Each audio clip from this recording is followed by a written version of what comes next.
Vale, pues vamos a ir empezando ya el bloque con Irene. Como sabéis, es una investigación acción participativa con trabajadoras sexuales.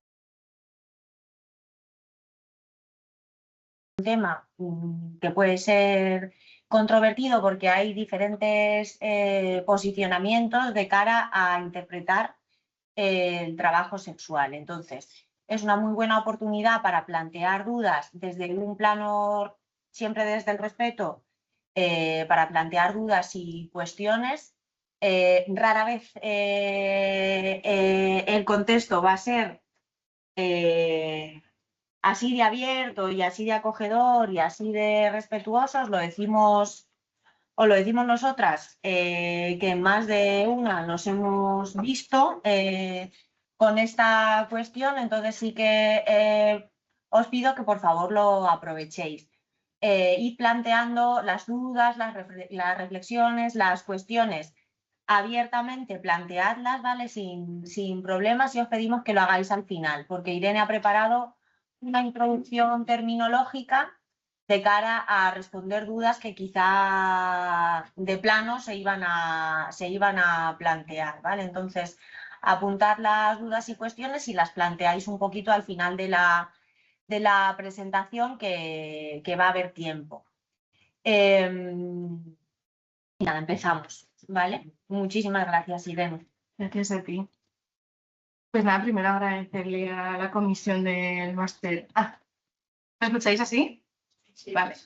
Agradecerle a la comisión del máster y también a Alba por la organización de este encuentro, que como ella dice, me parece esencial porque en la prostitución, en el trabajo sexual, siempre se dan debates desde una vehemencia que parece que no podemos llegar como a ningún lugar concreto. Entonces, ¿qué mejor lugar que en un máster de investigación para poder discutir y compartir las ideas que tenemos en torno a este tema? Como ha comentado Alba, yo soy investigadora en CATS, que es el Comité de Apoyo a las Trabajadoras del Sexo.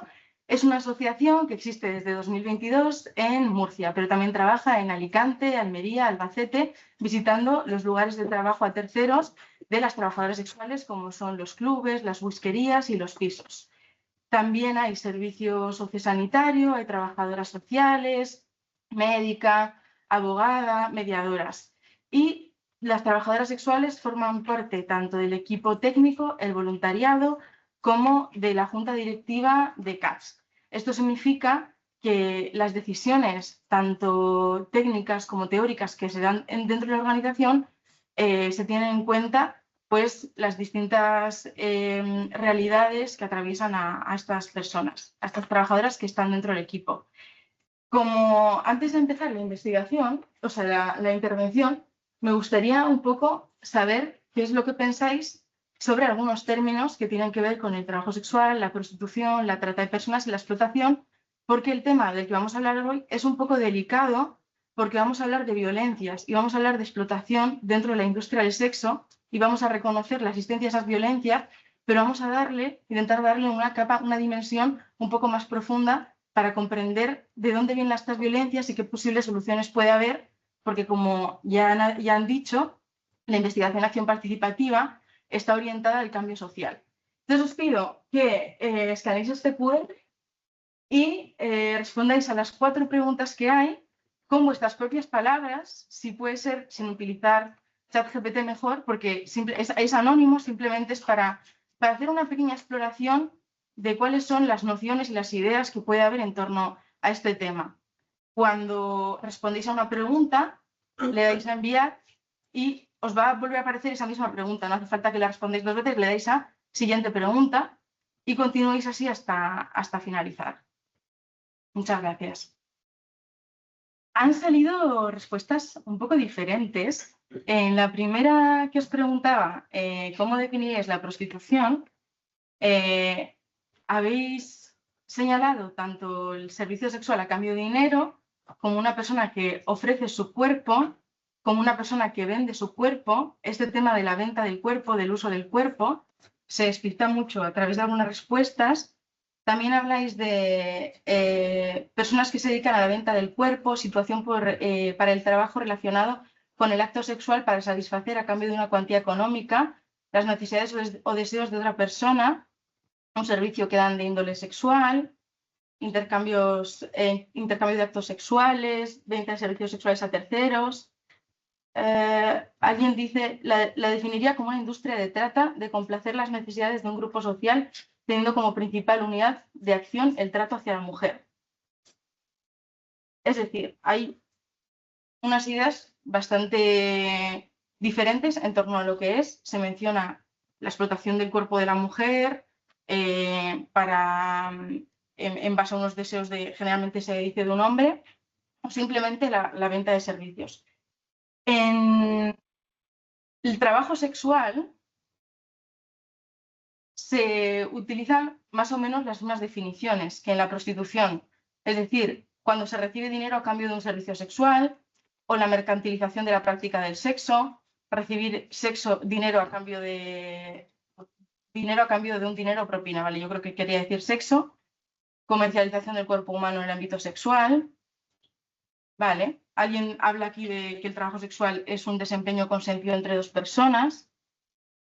En cuanto a la trata, se habla del tráfico de personas en contra de su voluntad, la venta de las personas en contra de su voluntad, someter a las personas para obligarlas a usar su cuerpo, cuando alguien se aprovecha o engaña a alguien, la explotación sexual de las personas mediante coaccionar el trabajo sexual, comercialización de personas, concepto político para definir migraciones irregulares de personas, ¿vale?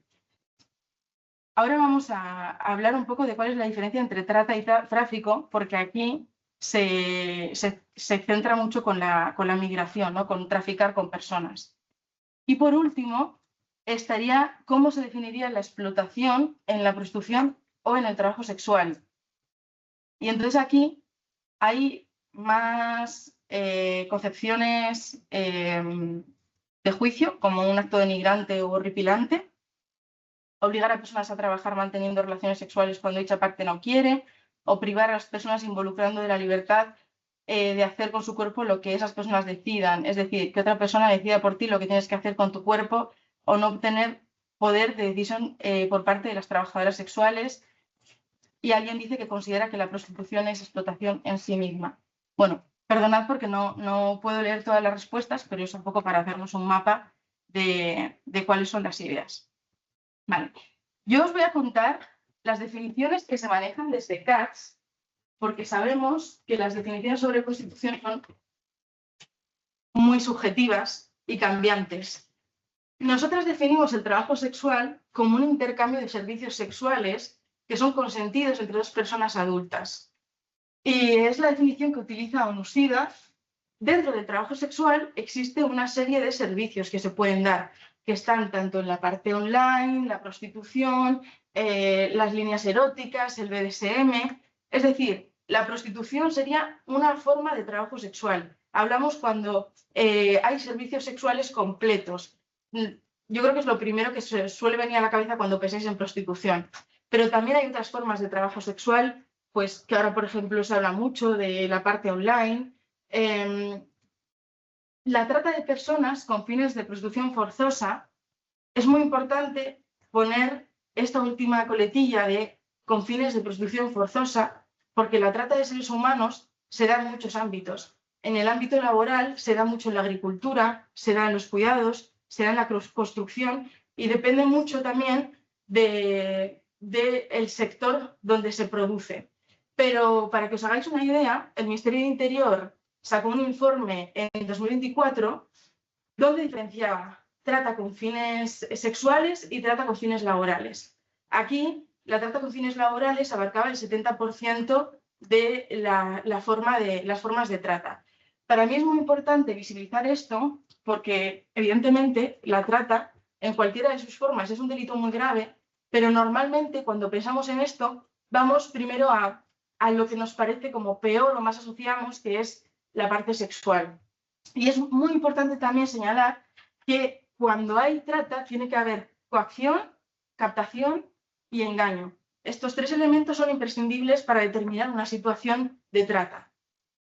Se diferencia del tráfico porque el tráfico tiene que ver, efectivamente, como habéis dicho por ahí, con redes de migración. El tráfico humano se puede dar, por ejemplo, cuando debido a las dificultades que ponen los países del norte global para que las personas del sur global puedan migrar y dificultan el acceso de estos viajes que normalmente nosotros hacemos consiguiendo una visa o subiendo simplemente un avión, estas personas tienen grandes dificultades para viajar y muchas veces acceden a redes de tráfico ilegales para poder acceder ilegalmente al país. Entonces esas son dos diferencias. A veces la trata está relacionada con el tráfico, pero no siempre se da. En España especialmente hay una conexión especialmente importante, pero en otros países, por ejemplo, como Argentina, esto no sucede así. Entonces es muy importante que estos conceptos estén enmarcados en cada contexto.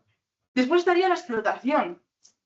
Nosotras entendemos la explotación como cuando en la explotación laboral. El trabajo sexual no es un trabajo reconocido en el Estado español. Sin embargo, que los trabajos no estén legalmente reconocidos no significa que no sean. Esto lo hemos visto en el ámbito del trabajo doméstico, como muchas mujeres están luchando para que el trabajo de los cuidados se reconozca y puedan tener sus propios convenios laborales, etcétera, porque se entienden que dentro de la reproducción social, este concepto que nos dice que la producción en una sociedad capitalista también está sujeta a los cuidados, el amor, el sexo, que todo es que no se puede producir sin esta parte más invisibilizada de los trabajos, ¿no? Entonces, la explotación tiene que ver cuando se vulneran los derechos laborales, cuando tú tienes una jornada excesiva en tu trabajo, cuando tienes condiciones injustas, cuando tienes condiciones insalubres. No significa que tú, entendiendo que dentro de un sistema capitalista siempre trabajas porque lo necesitas, porque necesitas dinero, entendiendo este contexto no significa que tú estés trabajando contra tu voluntad o que alguien te esté coaccionando, sino que las condiciones de trabajo son pésimas, que se están quedando con un porcentaje importante de lo que tú ganas, y en el trabajo sexual sabemos que la línea es muy fina, porque efectivamente se dan muchas situaciones de explotación y lo vamos a ver ahora y por eso es el informe.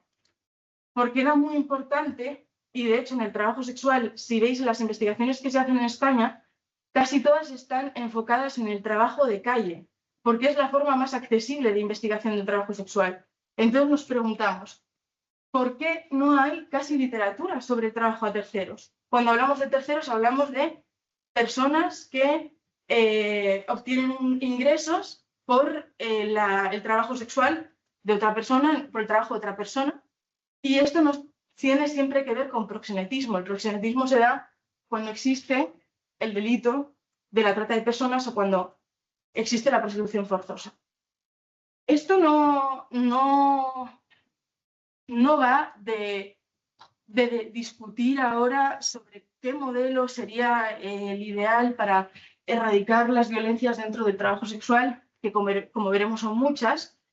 Pero hay una parte que sí que es interesante que podamos comentar, porque todas las investigaciones están situadas, todos los investigadores tienen ideologías, especialmente dentro de la universidad, dentro de las ONGs. Entonces, si un investigador os dice que su único valor es el conocimiento, hay que desconfiar, porque todas las personas partimos de un lugar que va a determinar qué es lo que vamos a mirar, qué preguntas nos vamos a hacer, cómo vamos a mirar lo que vemos. Por eso, desde CATS nos parece muy importante hablar de los modelos y de qué modelos defendemos, porque todas las ONGs que intervienen en el trabajo sexual o en otras tienen ideas concretas y, de hecho, como sabéis, la intervención social es solo una parte de la gobernabilidad de diferentes cosas, como por ejemplo pues, la pobreza, la migración, etc.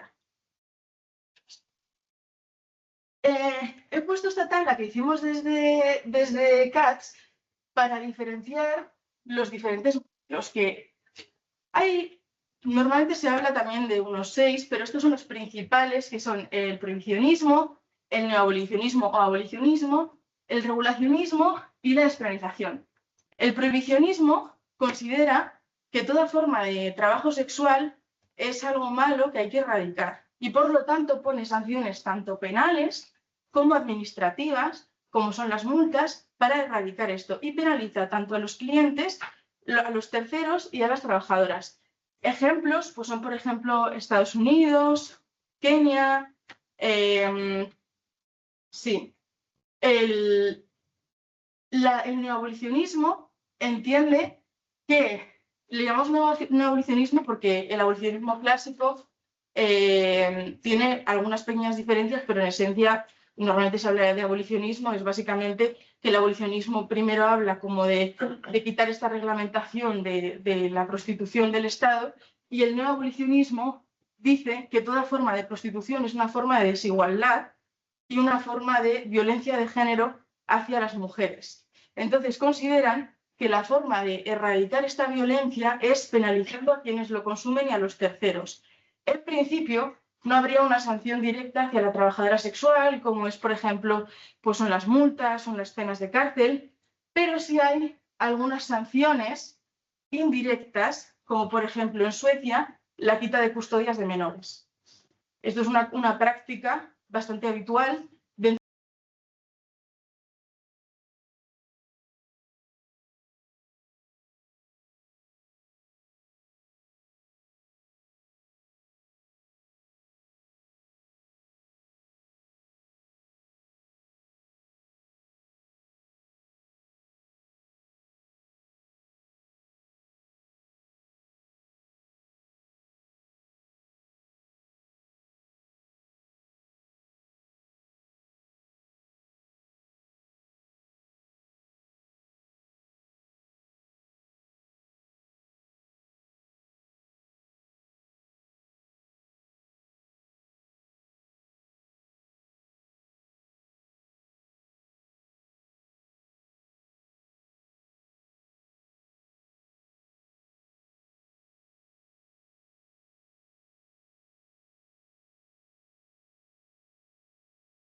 Este modelo es un modelo de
me gusta siempre hablar de intersubjetividad.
Vulnerabilidad.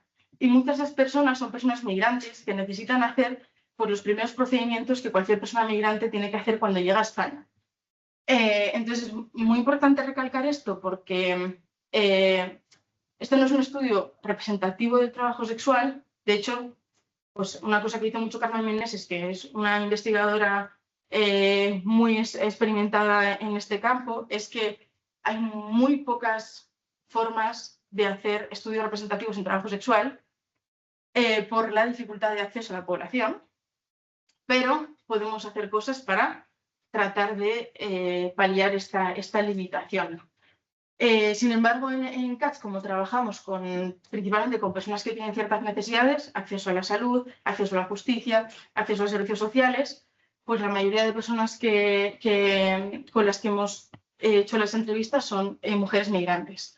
En este caso, la mayoría estaban en situación regular, pero otras investigaciones, como por ejemplo el año pasado, que hicimos con 318 mujeres, pues el 50% de ellas estaban en situación irregular. También hablamos con 8 trabajadores no sexuales y un distribuidor de sustancias. Este distribuidor de sustancias se dedicaba a la venta de drogas en estos espacios y quizá os parecerá un informante un tanto peculiar para esta investigación, pero es muy interesante cuando podemos entrevistar a personas que están en los entornos de los lugares que investigamos, pero no están totalmente involucrados, porque todas las miradas, todos los puntos de vista nos van a contribuir a que vayamos hacia un lugar y como investigadoras sociales tenemos la obligación también de buscar a todos estos informantes, ¿no?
dificultad de acceso para las personas que son menos normativas.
Continuaron ejerciendo la prostitución por otros motivos.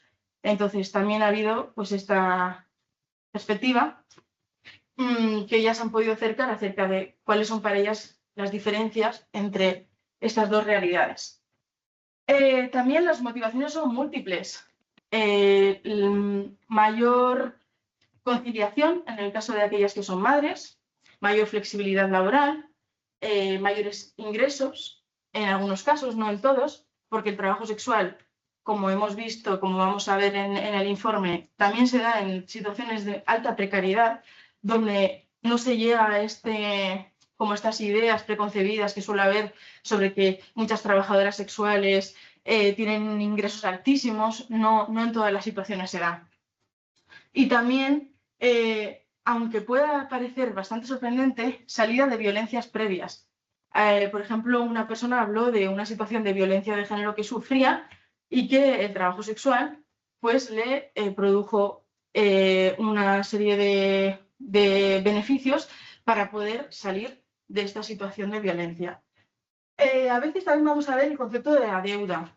Y la deuda no siempre significa que hay trata de por medio. Las personas a menudo tienen deudas, especialmente cuando son personas que están migrando del sur global, que están teniendo que cumplir con muchos requisitos, por ejemplo, de muchos países latinoamericanos, para venir tienen que tener una serie de miles de euros en el banco, o por ejemplo las personas que en este estudio no hay, pero en el anterior que hicimos sí, personas que vienen de Argelia, de Nigeria, que tienen que traspasar esas fronteras, terminan adeudándose con las personas que le facilitan el ingreso ilícito al país.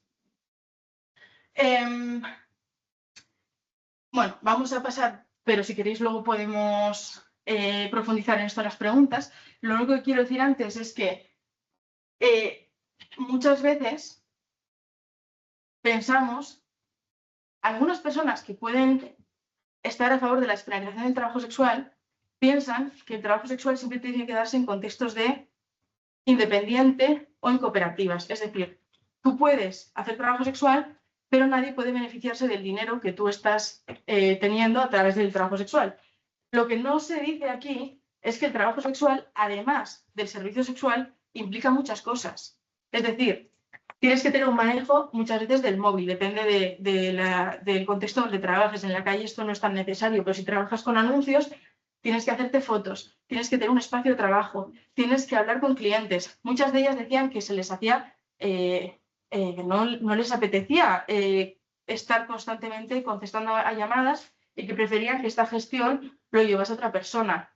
O, por ejemplo, en en los clubes las mujeres te decían que a ellas no les gusta el trabajo, anunciarse por publicidad, sino que prefieren ver presencialmente al cliente, verle tranquilamente, hablar con él antes de entrar con él a la habitación, y que por eso, por ejemplo, no les gustaba trabajar en un piso, porque en un piso no tienes esta oportunidad de hablar con el cliente antes de ir con él a la habitación, sino que es que llega y es el servicio, no tienes tanto tiempo para tantear qué tal es.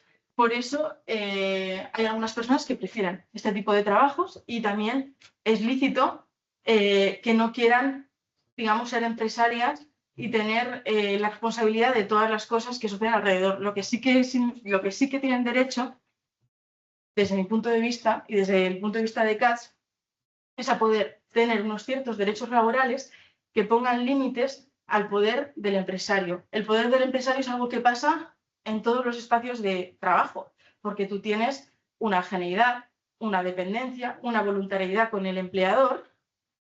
Por lo tanto, el empleador tiene el poder discrecional de organizar los horarios, los códigos de vestimenta, pero nosotras, en el trabajo sexual, donde ponemos el límite al poder del empresario, es el consentimiento, que si queréis lo hablamos después. Como os he dicho, el trabajo sexual es algo que se da en un contexto de alta informalidad. Y esto es un problema, porque cuando no se reconoce la laboralidad entre el trabajador y el empresario, habréis escuchado mucho esta cosa de los falsos autónomos, que ha pasado, por ejemplo, con Uber. Entonces, el trabajador tiene muchas obligaciones, pero no tiene derechos. Por ejemplo, el que tú tengas un horario de trabajo, e incluso esto de multa por salida, pues algunas trabajadoras nos dijeron que si se iban antes de trabajo, se les cobraba como ese día del pago del hotel, ¿no? Pero cuando constantemente durante las entrevistas los empleadores te dicen, no son mis trabajadoras, son mis huéspedes. No, no son tus huéspedes, son tus trabajadoras, y por eso nos parece importante recalcar que son sus trabajadoras, porque entonces tú tienes una serie de obligaciones. Y si la persona trabajadora tiene un horario, entonces también tiene que tener un contrato de trabajo, ¿no? Acceso a la seguridad social, etc. Después, entre las reglas internas y sanciones, por ejemplo, en los pisos estaba esto de que no se podía consumir alcohol o no se podían consumir drogas para que no se generasen pues, situaciones de, más inestables. También en los pisos, al final, en los clubes muchas personas a veces no viven en el sitio donde trabajan, otras veces sí, pero en los pisos estás ahí constantemente 24 horas, con lo cual el consumo de sustancias lo que puede incentivar es precisamente pues, ese aislamiento, ¿no? Una cosa muy común, y sobre todo en los lugares, pues lo que entendemos de alto standing, era el tema de la exclusividad con el local. Como que solo podías trabajar para ellos y no en otros locales. Cuando entrevistamos a empleadores, y esto no sé si habéis dado la técnica del análisis del discurso, pero cuando tú estás investigando y estás haciendo entrevistas, tú no entiendes por hecho todo lo que la persona te dice. Lo que te interesa es entender qué es lo que la persona te dice sobre lo que hace, especialmente en contextos de trabajo sexual, donde hay mucho estigma y donde los empresarios saben que su posición es algo como socialmente muy sancionada. Por lo tanto, todo muchas veces es como una justificación de las cosas que no hacen bien, como por ejemplo pues, la cuestión de los contratos. Y aquí fue muy interesante ver cómo se contradecían constantemente. Por ejemplo, cuando hablaban de seguridad, decían, sí, claro, yo tengo que tener personal de seguridad porque aquí hay una trabajadora a la que yo tengo que proteger en caso de que suceda algo. Sin embargo, hablábamos, vale, pues si es tu trabajadora, entonces no tienen contrato. No, porque ya son mis huéspedes. Entonces, era como constante. En el trabajo sexual muchas veces se habla de salud únicamente de salud sexual, cuando sabemos que la salud es un concepto mucho más holístico y que tiene que ver también no solo con la parte de la salud sexual, sino también con la parte de la salud psicológica y la salud física. Y, sin embargo, muchas investigaciones sobre salud y trabajo sexual se centran únicamente en VIH. Por eso nosotras hemos intentado incorporar también otras cuestiones relacionadas con la salud. Pero por ser un poco rápida,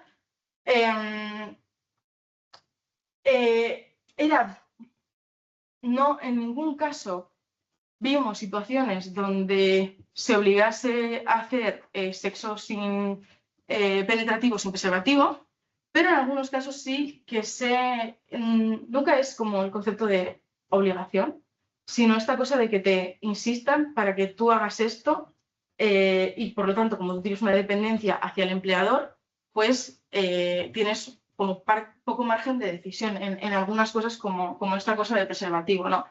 Y lo curioso es que eran los lugares de mayor, de esta cosa de alto standing que hemos hablado, donde se insistía más, se ponían más normas con respecto al preservativo. O sea, las trabajadoras de bajos ingresos, todas te decían, tenían muy claro que usaban el preservativo.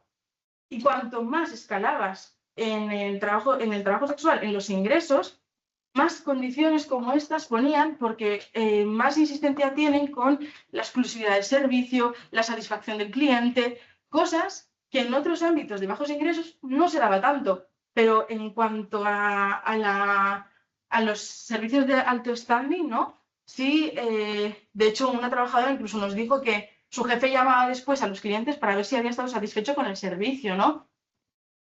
En fin. Entonces, también el tema de las pruebas médicas, en algunos lugares se hacían testes obligatorios de ITS, que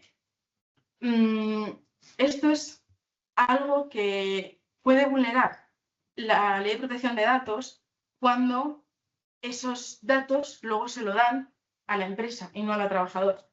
Entonces, es algo que vimos y, de hecho, en algunas investigaciones, en la literatura que estuvimos documentándonos, de lo que hablaban era que da una falsa sensación de seguridad y que, por lo tanto, puedes creer que tienes más control sobre tu sexualidad cuando no tiene por qué serlo. Y en el ámbito laboral, pues, tacones, estar de pie, jornadas largas, o sea, hablaban, las masajistas hablaban mucho de dolor de muñecas, de dolor de espaldas, condiciones higiénicas y ambientales como en los clubes, que al final es como una discoteca, entonces es música alta, mucho ruido, una desprotección jurídica respecto a los riesgos laborales que puede hablar dentro del trabajo, que tiene que ver pues estos problemas posturales, movimientos repetitivos que se van reconociendo en otros trabajos. En la salud mental estaba muy vinculado el estigma en el trabajo sexual, a pensar que lo que estaban haciendo era algo malo, algo que su entorno desaprobaría. Por lo tanto, algunas personas tenían mucha discreción con los lugares donde trabajaban, constantemente inventándose excusas con su familia. Entonces, parte de esta salud mental estaba deteriorada en algunas de ellas por el estigma, porque muchas veces se piensa que la salud mental de las trabajadoras sexuales está muy vinculado a traumas infantiles, abusos sexuales que pueden darse, pero en su mayoría lo que nos hablaban era de el estigma en el trabajo sexual. Aunque también se desarrollaban redes de apoyo entre las compañeras para esta contención informal de situaciones de crisis. En la seguridad, básicamente en aquellos lugares donde hay un gran manejo de efectivo y de clientes, se requieren de una alta seguridad. Algunas personas piensan que el tener un botón del pánico, que se llama, es una cosa muy concreta dentro del trabajo sexual, que cuando los movimientos de trabajadores sexuales piden que haya botones que te conectan con seguridad, es porque es un trabajo violento. Pero sabemos que los botones de seguridad están en los supermercados, en las joyerías, en las casas de cambio.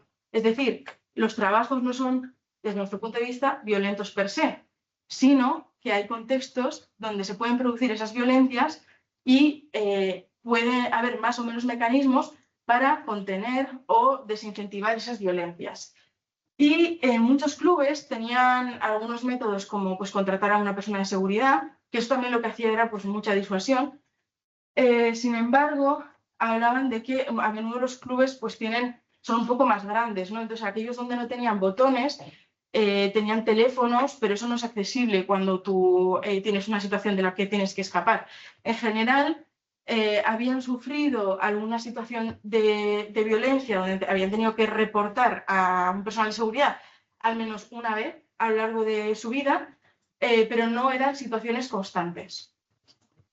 En cuanto a las agencias, había choferes, donde les recogían desde su trabajo, desde su casa hasta el lugar de trabajo y esperaban a que ellas bajaran. Ellos hablaban de la tranquilidad que podían sentir de poder darle, o sea, porque manejas mucho efectivo, entonces le puedes dar su parte de los ingresos al chofer y tú pues ya no tener esa presión. Y también que haya alguien esperándote, ¿no? Daba bastante tranquilidad porque en los espacios controlados, como donde tú estás con tus compañeras, se sentían como espacios más seguros. Sin embargo, cuando se hacían salidas, a domicilios especialmente, era cuando ellas reportaban esta sensación de inseguridad y de desprotección. Las cuestiones de las redadas, los dispositivos antitrata, creo que da para una charla en sí misma, pero a menudo se justifica las redadas policiales que se dan en los clubes, especialmente, porque los pisos no se están dando tantos, por esta cosa de la falta de licencias, opera otra legislación.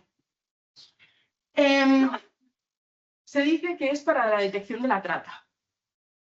En el resto de trabajos, esto está también supeditado a la inspección de trabajo, que es quienes determinan las condiciones de trabajo. Por ejemplo, en este informe que os he hablado antes del Ministerio del Interior, la trata de personas había sido identificada por el Ministerio de Trabajo. El Ministerio de Trabajo no tiene una finalidad punitiva, es decir, que si existe un delito punible, si es reportado y puede ser denunciado como tal. Pero, por ejemplo, una persona en situación irregular, si alguien de inspección de trabajo le inspecciona, no va a estar en riesgo su situación en el país, a diferencia de la policía. Y esto es algo en lo que decidieron todo el mundo, tanto las trabajadoras, los empresarios, como otras partes terceras, como telefonistas, etc. Que el objetivo de la policía cuando llega a los espacios es diferenciar tanto los clientes como las trabajadoras, quienes tienen situación administrativa irregular y quienes tienen situación administrativa irregular. Quienes tienen situación administrativa irregular a menudo pasan por una entrevista donde se les pregunta sobre si son o no víctimas de trata y se les dice que la declaración de víctima de trata puede llevar el beneficio de conseguir regularizar su situación, cuando sabemos que demostrar que es víctima de trata es algo muy complejo, inclusive cuando lo eres. Entonces ellas hablaban de una ineficiencia, de que a menudo había situaciones que ellas querían reportar, situaciones de explotación laboral, como hemos dicho, pero que no sentían que estos contextos de entrevistas con policías fueran a ser útiles para poder expresarlo. Y de hecho, algunas de ellas tuvieron una orden de expulsión después de esta entrevista y pasaron a trabajar en lugares más clandestinos, como son los pisos. Y antes os hablaba de que es muy importante cuando investigamos, no solo investigar las violencias, sino también las resiliencias y las formas que tienen las personas de mejorar sus propias situaciones, incluso en situaciones de alta precariedad. Muchas veces se dice que hay mucha competencia entre las trabajadoras sexuales, etc. Y aunque en algunos casos sí puede ser así, que a veces también incentivado por las terceras partes, también vemos fuertes redes de apoyo y cuidados, como por ejemplo Evelyn Rochelle. No sé si conocéis su caso, ella trabajaba fue entrevistada aquí, pero bueno, la conocimos básicamente porque denunció al dueño de un club por despido improcedente y ganó el juicio. Y ella se organizó junto con el resto de sus compañeras, hicieron una huelga. Y esta huelga fue porque querían cambiar la jornada de trabajo y las condiciones de trabajo. Entonces, también hay unión entre las trabajadoras sexuales, unión laboral. Y también se compartían otro tipo de conocimientos las más expertas hablaban mucho de que hablaban sobre los límites, los precios, de cómo manejar a los clientes, hablaban de este rechazo colectivo a prácticas que ponen en riesgo la salud para proteger a todas las compañeras, para no bajar esos ingresos, para no bajar los estándares dentro del trabajo sexual. Y inclusive situaciones, por ejemplo, una chica nos contó que una compañera suya, el cliente no quería pagarle un servicio que había hecho. Entonces todas las compañeras fueron y le señalaron, hablaron con él para que le diera el dinero que le debía, ¿no? Las diferentes modalidades. Pero sí han vivido, tanto en España como en otros países, en diferentes situaciones administrativas con respecto a la gestión del trabajo sexual. En España hay un modelo llamado previsionismo suave. Como sabéis, el ejercicio de la calle está sancionado por la ley Mordaza, las ordenanzas municipales. Entonces, se ha ido viendo cómo poco a poco la publicidad de prostitución es ilícita, poco a poco se ha ido cerrando las posibilidades de ejercer el trabajo sexual. Y eso ya lo han visto como una pérdida directa de empleo y vivienda, porque cuando tú estás legislando para cerrar aquellos espacios de trabajo, pero no estás incidiendo en los factores de desigualdades, como son las situaciones de irregularidad, cuando son los trabajos mal pagados, etcétera, etcétera, etcétera, pues la situación de necesitar dinero para vivir sigue existiendo.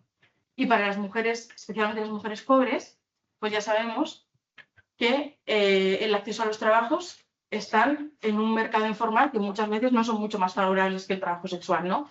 Entonces ellas veían como una preocupación hacia esto y hablaban de, pues, no tienen que abolir, tienen que dar papeles para que podamos decidir.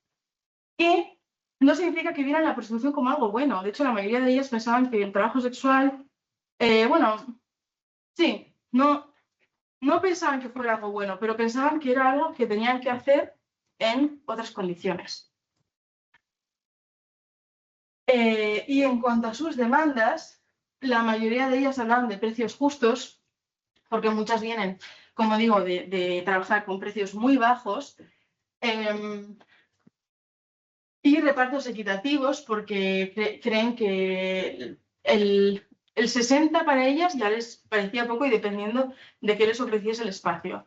Si les ofrecía todos los materiales, las sábanas, los lubricantes, los preservativos, los anuncios, las comidas, les podía parecer algo más o menos viable. Pero bueno, hablaban mucho esto de los precios justos, de la higiene, de los horarios y los contratos y los beneficios sociales fueron una de las cosas que menos reportaron en los grupos. Esto fue extraído de los grupos de discusión y hablando con ellas sobre por qué.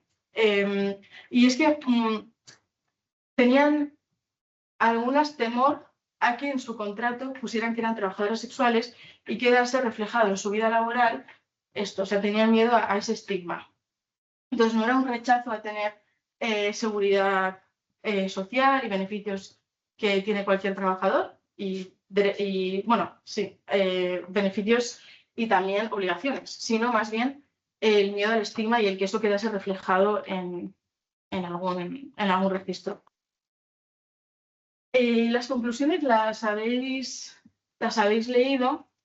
El trabajo sexual, como hemos dicho, para nosotros es un trabajo. Y es un trabajo que tiene que tener reconocimiento laboral para paliar las desigualdades y el poder del empresario.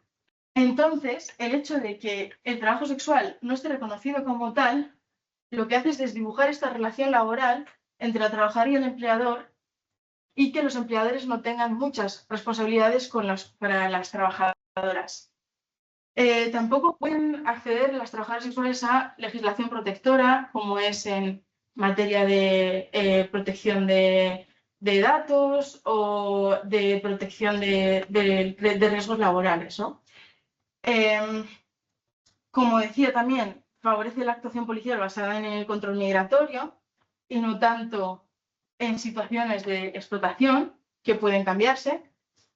Obstaculiza la transparencia de los acuerdos clandestiniza a las personas migrantes en situación administrativa irregular porque muchas de ellas tienen que ir a espacios más clandestinos y más privados para no ser vistas por la policía, y afecta a la salud de las trabajadoras sexuales porque no se están reconociendo las enfermedades laborales y las diferentes situaciones por las cuales no el trabajo sexual, sino las condiciones de trabajo pueden derivar a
sobre las disposiciones legales aplicables a su actividad. Con este resultado, ¿crees que ellas querrían tener un mejor conocimiento sobre este asunto? Y de ser así, ¿qué propuesta de intervención educativa crees que podría llevarse a cabo para que puedan tener acceso a este libro? La mayoría no tienen conocimientos técnicos sobre el trabajo sexual. Lo que entendían era el trabajo sexual está en una especie de limbo legal, está en una situación de alegalidad, donde pues se permite, se consiente, se tolera, pero no se sanciona, o al menos no en la mayoría de espacios como trabajo independiente a terceros, etc. Entonces, una sanción directa, me refiero. Como una sanción administrativa, como pasa en la calle. Pero sí tenían muy claro aquellas cosas que querían y que no querían. A veces las personas pueden no tener como un lenguaje técnico en torno a las cosas que quieren, pero eso no significa que sean desconocedoras de lo que quieren, sino que simplemente lo están hablando en otro campo semántico, digámoslo así. Entonces, y muchas de ellas también tenían experiencias en otros países, por ejemplo, en Suecia, en Noruega, en Suiza, en Alemania, en Holanda. Entonces podían comparar qué cosas preferían frente a otras, porque las trabajadoras sexuales tienen mucha movilidad demográfica, que esto es un gran reto en el estudio y en la intervención social. Entonces, yo creo los resultados extraídos sí que apuntaban hacia una mejora en las condiciones de trabajo y de vida, pero, como te digo, está este miedo al estigma y este miedo a que en la categoría profesional apareciese ese trabajadora sexual, que muchas veces cae como una losa. y que además, si no hay medidas antidiscriminación, por ejemplo, decían, si quiero alquilar un piso me piden mi vida laboral y aparece ahí pues mi categoría de la CENAE o el ELIAE y aparece que soy trabajadora sexual, entonces puedo sufrir discriminación para alquilar un piso, ¿no? A pesar de que tenga una nómina. Entonces todo esto eran preocupaciones que tenían en torno al trabajo. Y también hay una cosa, que cuando tú eres reconocido como trabajador, tienes también muchas obligaciones. En el trabajo sexual hay muchas obligaciones, como hemos visto, en el horario, etcétera, pero también una alta movilidad. Si no están a gusto en un lugar, pues iban moviéndose a otro, etcétera. Iban como circulando de un lugar a otro. De hecho, la mayoría de ellas habían trabajado en muchas ciudades. Entonces pierdes cierta flexibilidad que puedes tener un trabajo pues, dentro del mercado laboral, que tienes unos plazos, depende de la situación, pero tienes unos plazos para decir que dimites. O sea, al final pues también conlleva una serie de responsabilidades que ahí podía haber algunas resistencias a algunas de las cuestiones. Entonces, ¿qué tipo de implementación socioeducativa? Mira, el sindicato OTRAS, que es un sindicato de trabajadoras sexuales, ha desarrollado ahora una ley orgánica de despenalización del trabajo sexual. Y parte de esa transmisión de conocimientos se produce con una cosa que se llama escuelita, Escuela de Formación Política y Sindical, de Sandra Cabrera, que Sandra Cabrera, una sindicalista argentina que fue asesinada por desconocimiento, pero se sospecha que por la policía por denunciar redes de trata. Entonces, esta escuela, por ejemplo, tiene el objetivo de compartir saberes políticos y sindicales sobre el trabajo sexual, explicar, por ejemplo, cuáles son los derechos que se tienen ahora, porque el hecho de que no sea reconocida como trabajadora no significa que estés exenta de cualquier tipo de derecho, ¿no? Entonces, es una escuela que tiene una duración de 5 meses, donde las trabajadoras sexuales de cualquier modalidad pueden asistir para aprender sobre convenios laborales, sobre la propuesta de ley de despenalización, sobre sus derechos aquí y ahora en el trabajo, qué es la autoorganización, qué es un sindicato. Pues a mí eso me parece una idea estupenda y me parece que es algo que se puede implementar, porque muchas veces cuando se habla de despenalizar el trabajo sexual se dice que entonces van a hacer como FPs de prostitución o algo así, y realmente lo que muchas personas necesitan son conocimientos sobre derecho laboral, ¿no? Entonces, esto es un poco lo que creo que podría ser interesante implementar en otros territorios. Esto se va a hacer en la Comunidad de Madrid a partir de febrero. Sí. Sé que es un rollazo. Sí, ¿puedo ir más rápido? Sé que es un rollo estar aquí en el atril, sí. pero es que sin conocer. Ay, perdón. Me queda. Vale, perfecto. ¿Sí, ¿te ha contestado? Sí. Perfecto. Pues, muy bien. Ángel, esta no cuenta, ¿eh? Quedan cuatro preguntas. Ángel. Una pregunta sobre metodología, sobre los grupos de discusión. Sí. Habla alto. Una pregunta sobre los grupos de discusión. A la hora de maquetar y demás el grupo de discusión, muchas veces pues, plantear preguntas para intentar dinamizar y demás, y para intentar también un poco recabar la información que quieres. ¿Te parece más importante priorizar esa información que quieres o facilitar que sea un espacio de libre expresión y un poco ya rescatar los resultados de...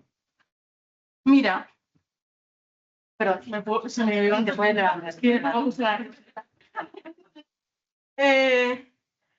Mira, yo creo que cada metodología tiene un objetivo diferente. Que la entrevista, para mí, tiene ese objetivo de profundizar, aunque tú tengas un guión, en realidad como profundizar en esa parte conversacional. Los grupos de discusión, como efectivamente sean en grupo, la tendencia muchas veces es ir como a la deshabilidad social. Entonces, a veces el objetivo de un grupo de discusión no tiene por qué ser, que puede serlo, pero en nuestro caso era un grupo focal. Entonces, un grupo focal va dirigido a un resultado concreto, a diferencia de un grupo de discusión donde no tiene por qué darse un resultado concreto que produzcan las propias personas, ¿no? Entonces, en los grupos es bastante importante entender cómo funcionan las relaciones sociales. Y por lo tanto, en nuestro caso, dirigimos el grupo focal porque estaba orientado a un resultado. Y el resultado era conocer cuáles eran las condiciones que mejorarían dentro del trabajo y cuáles eran aquellas cosas que no les gustaban de su trabajo y cuáles sí les gustaban dentro de su trabajo. Que a diferencia de una entrevista donde se hicieron preguntas orientadas a saber esas expectativas que tenían, esos deseos, pero sí que eran más abiertas, aquí lo que se primó fue el poder dinamizarlo de manera que pudiéramos tener una respuesta a estas preguntas. Y lo que hicimos fue muy sencillo, una pizarra, bueno, primero nos presentamos, hablamos, hay una parte como de distensión, que es presentarse y hablar un poco de ti misma, contar un poco cómo es tu trabajo y cuál es tu trayectoria. Le damos un poco de espacio a eso y luego en una pizarra pusimos lo positivo de tu trabajo y lo positivo de trabajar para terceros y lo negativo de trabajar para terceros. Entonces ahí mi compañera, que por cierto se me olvidó decirlo, Bárbara Bolaños, que es otra de las compañeras con las que hemos hecho esta investigación, pues íbamos apuntando aquellas cosas, o sea, estaba dirigido de alguna manera, pero ellas obviamente podían ir. También es muy importante dinamizar, porque en grupos al final te vas poniendo uno por encima del otro, entonces es importante mantener cierto orden. A partir de esas ideas que dijeron lo bueno y lo malo dentro del trabajo, después pusimos una cartulina con qué cosas concretas cambiarías. Entonces les dimos unos papeles para que ellas pudieran escribir pues acerca de, como os he dicho, los precios, la higiene, la relación con los clientes. Entonces sí, ellas iban escribiendo de forma anónima y las iban superponiendo en la cartulina. Y de esta manera, también después de hacer esto, leímos juntas los resultados y discutimos sobre la posible viabilidad de esto. Por ejemplo, cuando se habla de contratos, pues claro, te planteas un montón de cosas. Pero a ver, si son contratos, entonces se me paga a mí una nómina por las horas que hago, aunque a veces no haya un trabajo efectivo, sino un tiempo de espera. Entonces, eran cosas que iban surgiendo y que iban discutiendo entre ellas. Y a veces mi compañera y yo teníamos que intervenir para solucionar ciertas dudas técnicas que podían tener sobre legislación. Esa era sobre nuestra manera de estar en el grupo, era esa, de poder explicar posibles dudas o acompañar en la orientación de la pregunta. Nada, a ti.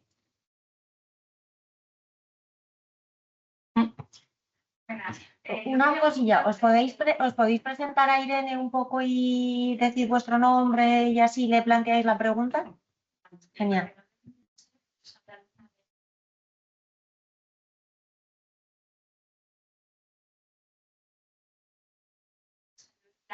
Camino. Sí. Y ahora está vigente. Sí. Entonces, quería hacerlo un poco porque tiene un enfoque abolicionista. Sí. Y hay espacios que se han creado de atención integral y especializada a todas aquellas mujeres que quieren salir tanto de la trata como del entorno de explotación sexual y tienen centros como de asistencia disponible 24 horas. Entonces, quería un poco saber qué opináis de este enfoque, si, bueno, es el año que viene, que todavía no sé si hay resultados, si realmente están dando esos resultados, si se ayuda a la mujer, a las personas a salir de ese entorno. No sé si hay algún aspecto productivo, Pues mira, estoy abriendo un archivo, perdona, porque justo estuve escribiendo el otro día un artículo sobre esto, entonces aquí tengo algunos datos. Y para quien no conozca, lo que está diciendo la compañera es efectivamente eso, se llama Plan Camino, que es como dijo la exministra Irene Montero, dijo la primera política pública estatal dirigida a todas las víctimas de trata, explotación sexual y mujeres en contextos de prostitución.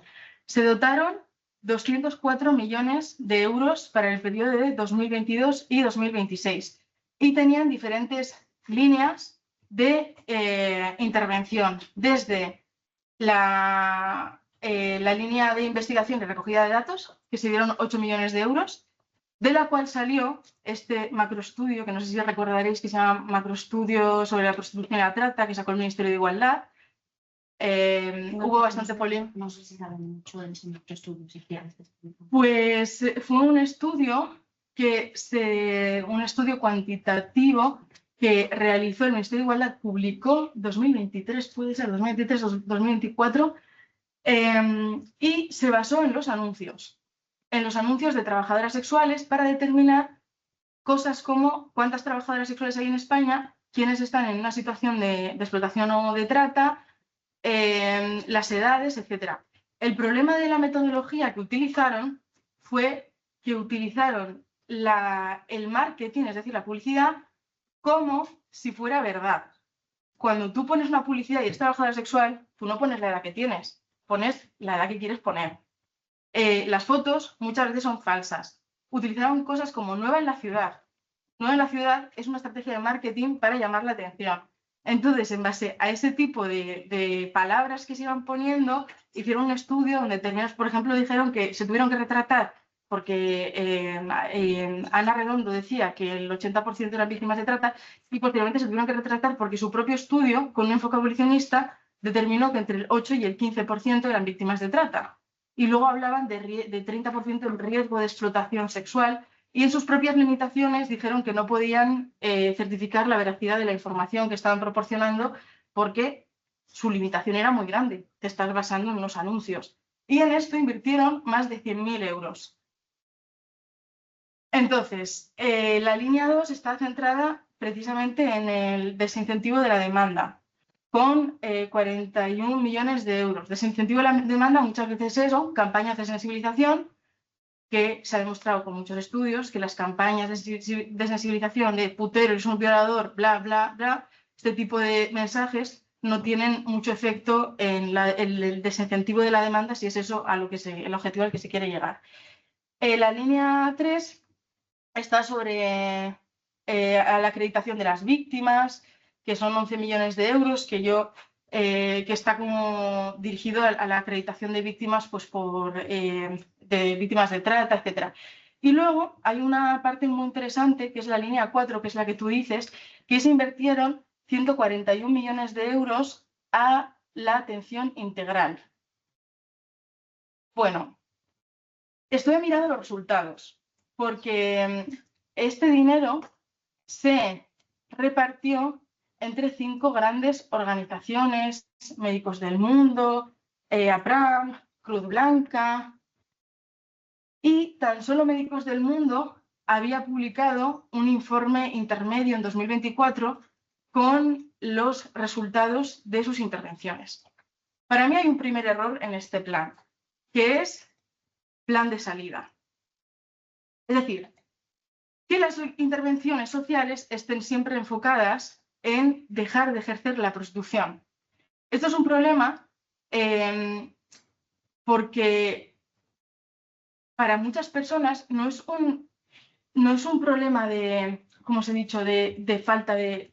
O sea, hay otras oportunidades de trabajo, pero son trabajos precarios. Entonces, si tú quieres que las personas accedan a mejores condiciones de trabajo, lo que tienes que hacer es intervenir sobre la realidad y las desigualdades sociales en su conjunto y no, en su conjunto y no el trabajo sexual, que es una de las piezas que está dentro de todo el entramado de las desigualdades, ¿no?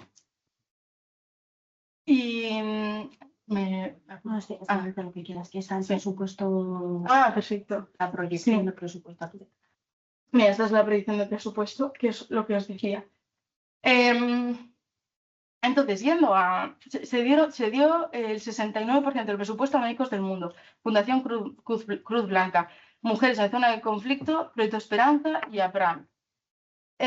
Solo Médicos del Mundo ha publicado una evaluación sustantiva de su participación y Médicos del Mundo reseña que atendió a 15.000 personas. Según este macroestudio sobre prostitución, habría unas 100.000 personas que ejercen la prostitución en España. Ellas, en estos 2 años, han atendido a 15.000. Y entonces hablan de la segunda línea del programa, que es esta de la inserción sociolaboral. Se atendió a 640 mujeres, de las cuales 173 de ellas iniciaron itinerarios, 168 acreditaron a empleo, y ellas mismas dicen que el 54% de las personas que accedieron a empleo estaban dentro de la economía informal, es decir, sin contratos. O sea, la administración pública dota de millones de euros para que una ONG promueva el trabajo en el mercado informal, abocado en la precariedad. Esto me parece muy importante. La trabajadora sexual ninfa que trabaja en el polígono de Villaverde, de Acentras, de la asociación Acentras, decía que cuando las ONGs venían a decirle que podía salir de la prostitución limpiando, ella hizo un curso y ¿sabéis lo que dice? Hice ese curso, fui a limpiar y me encontré con las Kellys luchando para mejorar el salario porque estaban cobrando 4 euros la hora. Entonces, estas promesas de felicidad basadas en el cambio laboral dentro de la población pobre y empobrecida y precarizada son falsas promesas de felicidad. Entonces, lo que tenemos que hacer es acompañar las luchas de las Kellys y de todos los sindicatos y de todas las personas que están luchando por mejorar sus condiciones de vida y ser honestas con la capacidad que tenemos de intervenir sobre las cosas. E intervenir en los reglamentos de extranjería. Porque los resultados que ha dado Médicos del Mundo desde 2024 son de vergüenza. De hecho, dicen que hicieron una formación e inserción laboral que incluyó formación básica para los 182 mujeres, formación prelaboral, y lograron un porcentaje menor de incentivo, o sea, de que las personas terminasen del 16%. No se especifican tampoco qué empleos son estables, cuántos pertenecen al sector informal y formal en este caso. También hablaban de que hicieron unos talleres de autoempleo, de las cuales solo una persona consiguió emprender esta formación, o sea, su propio negocio. Es decir, desde CATS pensamos que las personas que quieren dejar de ejercer la prostitución tienen que tener herramientas para dejar de ejercerlo. Y tienen que tener unas condiciones para poder salir, dejar y cambiar, salir no, cambiar de trabajo, como otras personas quieren cambiar de trabajo. Y por supuesto que esto tiene que existir y que quienes no quieran ejercer la prostitución tienen que poder no hacerlo. Pero las medidas que se dan ahora son una vergüenza y la primera vergüenza te voy a decir que es porque la mayoría de dinero va destinado, si tú vas al presupuesto de Médicos del Mundo, a salarios e infraestructura de la propia organización. Si todo ese dinero fuera directamente a las trabajadoras sexuales, entonces muchas de ellas podrían hacer formaciones en otras FPs o carreras que quisieran hacer. Podrían mejorar sus condiciones de vida. Pero lo que vemos es que las subvenciones funcionan para sustentar el propio sistema. El propio sistema que produce que estos trabajos existan. Lo que se llama industria del rescate, que llama Laura Agustín. Si os interesa este tema, parece tremendamente interesante. Que la mayor parte de las financiaciones que van destinados a personas terminen en salarios es un problema. Y es un problema que no solo pasa en prostitución, pasa en todo. Si puedo... el nombre de la autora que ha dicho antes?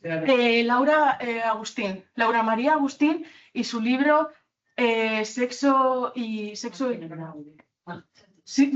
Marginalidad se llama. Es un trabajo brillante, tiene casi 20 años de publicación y aún podemos ver cómo esa realidad es latente. Nada. O sea, por mencionar un poco el plan camino, esta es la proyección de presupuesto que hay. Cómo se ejecuta el presupuesto ya lo veremos o probablemente no lo veremos. Porque como ha dicho Irene, hay mucha falta de visibilidad con cómo se gasta el dinero. Pero si le echáis un vistazo, si tenéis curiosidad, parte de la proyección de presupuesto, gran parte de la proyección de presupuesto va destinada a la bonificación, a las políticas activas de empleo y bonificación a la contratación. O sea, el propio plan asume que las empresas no contratan cierto tipo de perfil de mujeres y necesitan como un empujón para que se las contrate, que es básicamente pagar la cuota de la seguridad social. Esto ocurre con víctimas de trata de forma constante cuando tú estás vinculada a la investigación penal de víctima de trata, que es cuando tienes acreditación. Cuando la investigación penal termina ya no tienes acreditación porque ya no eres víctima. porque no estás vinculada a ninguna investigación penal. Se las contrata pues, por empresas como Clece, Eulen, grandes empresas de limpieza que no pagan las cuotas de la seguridad social de estas trabajadoras, las contratan en términos de trabajadora en riesgo de exclusión social o persona en riesgo de exclusión social, y esta es la gran deriva del dinero público hacia empresas privadas a partir del propio diseño del ministerio. Entonces, un poco lo que ha compartido Irene o la crítica que hace Katz y la crítica que hacen las investigaciones críticas que ahora Paloma y Mara os contarán, si constantemente estás diciendo que las mujeres están en prostitución por las desigualdades estructurales y las violencias que viven las mujeres, no puedes bonificar a las empresas que reproducen estas violencias. O sea, si quieres ser un poco, no sé, coherente. Pero vamos, luego lo hablamos si queréis. Siguiente pregunta. Entonces, esta postura legal en cuanto a la prostitución en España, ¿es realmente la vía más coherente o debería de dirigirnos hacia la regulación o, en su parte contraria, la abolición de esta obra? Lo que defendemos desde Katz es la despenalización, que es un modelo que es avalado por organizaciones como Amnistía Internacional, ONU-SIDA, ONU Mujeres, muchas organizaciones internacionales que están luchando por la salud y la seguridad de las personas hablan de esto por la cuestión que os he hablado antes de el riesgo, la reducción del daño. De hecho, ONU-SIDA tiene entre sus principales objetivos que menos del 10% de países criminalicen de cualquier forma el trabajo sexual, porque se ha visto una correlación entre la dificultad para negociar el preservativo y la criminalización del trabajo sexual. Entonces, la despenalización lo que nos plantea, y si esto os interesa, en la web del sindicato Otras podéis encontrar la propuesta de despenalización que han hecho. Se basa en dos cuestiones principales. Una, despenalizar cualquier forma de trabajo sexual, tanto la compra como la venta, porque lo que se ha visto es que esta penalización al cliente afecta a la autonomía, a la agencia, a la capacidad de negociación de la trabajadora en la vía pública, aísla a las personas, ya no pueden desarrollar estrategias de autoorganización, de estar en la calle juntas, sino que tienes que estar discreta, entrar rápidamente al coche para que la policía no te vea. Entonces, derogar estas leyes mordazas y estas ordenanzas municipales que sancionan tanto a trabajadoras como a clientes, y también derogar la ley que dice que la publicidad de prostitución es ilícita, para que las personas puedan publicitarte. De hecho, esto no se han hecho estudios aún de impacto, pero lo que vemos en la organización a través de la experiencia acompañando a mujeres es que si no puedo anunciarme como independiente en una página web o lo tengo cada vez más difícil, pues voy a trabajar a un tercero o me voy a trabajar a otro país. Es decir, no deja que yo deje de ejercer la prostitución, hace que yo cambie de rutas de trabajo y mayor precariedad y menos dinero, ¿no? Y ya la otra línea muy importante es el que las personas puedan acceder a la seguridad social y al derecho laboral a través del trabajo sexual. A través, ellas dicen, de un régimen especial. ¿Por qué un régimen especial? Sabéis que en España hay regímenes especiales, como por ejemplo para el trabajo de cuidados, para el trabajo de minería, para el trabajo del mar, porque son trabajos con condiciones muy específicas. Y en el trabajo sexual nos encontramos con una nota que es la intimidad, que también se puede dar en otros trabajos. Por ejemplo, las personas que trabajan como internas en algunas casas, pues ahí también hay una relación personal, una intimidad. Por lo tanto, hay que proteger esa parte del trabajo. En el sindicato Otras lo que dicen es que el límite se tiene que poner en el consentimiento para que la trabajadora pueda decidir con quién quiere ejercer ese servicio, qué servicios quiere dar y cuándo quiere parar de hacer ese servicio sin que haya una consecuencia dentro de su trabajo. que pueda denunciar también situaciones como el acoso sexual dentro del trabajo, que también se puede dar en el trabajo sexual, por el hecho de que tu jefe sea tu trabajo, que tu trabajo sea trabajo sexual y tú tengas un jefe, la persona no tiene derecho a acceder a tu cuerpo porque tú eres una persona trabajadora en ese espacio y eso es una agresión. Otras cuestiones como que puedas acceder inmediatamente al paro, hablando de incentivar otras vías de trabajo. Lo que propone el sindicato de otras, por ejemplo, es que tú puedas cobrar el paro inmediatamente cuando quieres dejar de ejercer el trabajo sexual y acceder a esas prestaciones de desempleo. Y que así tú tengas ese tiempo para, como hacen otras personas en sus trabajos, buscar otros trabajos que les interesan más, o hacer formaciones, pero a diferencia de los demás trabajos, que el sindicato entiende que debería ser en todos, pero en este caso lo que reivindican el trabajo sexual y que se aplica ya en Bélgica y en Nueva Zelanda, es que se acceda inmediatamente a la prestación de desempleo. Y otra serie de cosas, hablando de la privacidad y la intimidad, ahora mismo la CENAE, la CENAE está hecha por el INE, Instituto Nacional de Estadística, que incluye la prestación de servicios sexuales, no porque lo reconozca de forma fiscal, sino porque lo reconoce como la realidad laboral. La realidad es que el trabajo sexual impacta en el Producto Interior Bruto, en la economía. Entonces, tienen esta clasificación de la CENAE para incluir la prestación de servicios sexuales y está dentro de una categoría que se llama otros servicios personales. Entonces, lo que propone el proyecto es que se mantengan categorías amplias donde también hay, pues, por ejemplo, paseadores de perros, tarotistas, para que no tengas una consecuencia en tu estigma. Y con esto podría seguir hablando, pero bueno, esto sería un poco el camino por el que lucha CATS y por los que luchan muchas organizaciones internacionales y que poco a poco se va implementando. ¿Sí? No, ¿verdad? Y bueno, ¿cuál crees que es la mayor barrera que hay en la sociedad para que estudios como este lleguen al conocimiento de la población? Y aparte también, ¿qué tipo de intervención podría ayudar a construir la idea de que hay sobre la prostitución y la criminalización del trabajo sexual? Pues la primera pregunta, ¿cuál era? Perdona. ¿Cuál crees que es la mayor barrera que hay en la sociedad? Ah, sí, para este tipo de investigación. Sí, gracias.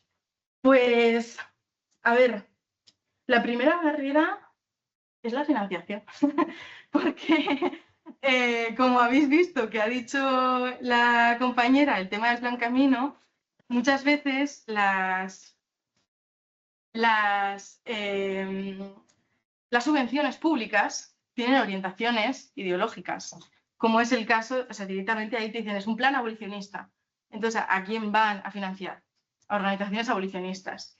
Cada vez las organizaciones como CAS tienen menos financiación y más precariedad, tanto en investigación como otras cuestiones como la salud, el trabajo social, etcétera, porque no están acorde a la ideología de la administración pública. Entonces, tú cuando pides subvenciones, si habéis tenido que hacer alguna vez, tienes que utilizar un lenguaje.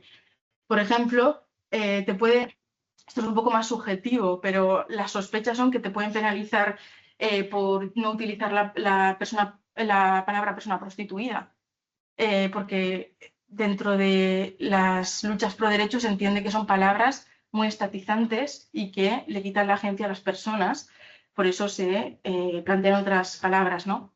Entonces, la primera es la financiación, pero también cosas como la movilidad demográfica, la informalidad del sector, la dificultad de acceso a determinados espacios. Por ejemplo, con empleadores me hubiera encantado poder hablar más, pero bueno, pues al final, como he dicho antes, el que socialmente está muy mal visto que tú te dediques a esto, por lo tanto, hacer una entrevista, aunque se diga que anonimizan tus datos y tal, pues es algo complejo. Entonces, para informar más a la población sobre qué es el trabajo sexual, yo creo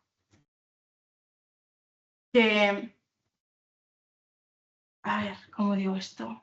O sea, creo que las políticas públicas orientan a las sociedades a desestigmatizar el trabajo sexual.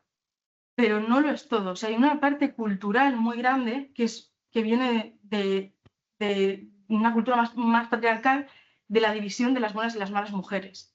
Entonces, la lucha por los derechos de las trabajadoras sexuales y la desestigmatización, para mí va muy de la mano de la lucha por los derechos de las mujeres, porque a todas las mujeres hay una cosa muy punible en torno a su estatus sexual, en torno a su respetabilidad. Entonces, es parte de la lucha de los movimientos feministas el decir que la cantidad de personas con las que tú te acuestas, sea o no por dinero, de hecho el insulto más grande que le pueden decir a una mujer es puta, no tienen nada que ver con quién tú eres, ¿no? A nivel profesional. Trabajadoras sexuales que trabajan también en otros trabajos y que tienen miedo de que se enteren en ese trabajo que son trabajadoras sexuales, porque si no van a pensar que son menos profesionales. De hecho, en este proyecto de despenalización se planteaba el introducir el estigma del trabajo sexual dentro del Estatuto de los Trabajadores. En el Estatuto de los Trabajadores hay discriminación por orientación sexual, por género, edad, bla, bla. Pues dentro de esto sería muy importante también meter el trabajo sexual, porque también, no sé si sabéis, pero en algunos países te pueden impedir el acceso a la entrada de la frontera por ser trabajadora sexual. En Estados Unidos pasa. En un país donde está prohibida la prostitución, ha habido trabajadores sexuales que mediante inteligencia artificial y que te lee la cara, se les ha hecho controles y se le ha denegado el acceso al país por ser trabajador sexual, sea o no, que se va a ejercer ahí. O en Singapur, por ley está escrito que si eres trabajador sexual, en la frontera te pueden pedir, te pueden denegar el acceso. Entonces, todo tiene que ver con una cosa estructural en torno a la concepción de la sexualidad de las mujeres y leyes antidiscriminatorias. En Victoria, en Australia, por ejemplo, hay una ley antidiscriminatoria donde tú, si eres casero, no le puedes negar el acceso a la vivienda o no puedes desahuciar a una persona por ser trabajadora sexual, ¿no? Todas estas cosas. Es un conjunto de muchas cosas. Sí. Ya... Pues un aplauso, yo creo que Irene se merece un aplauso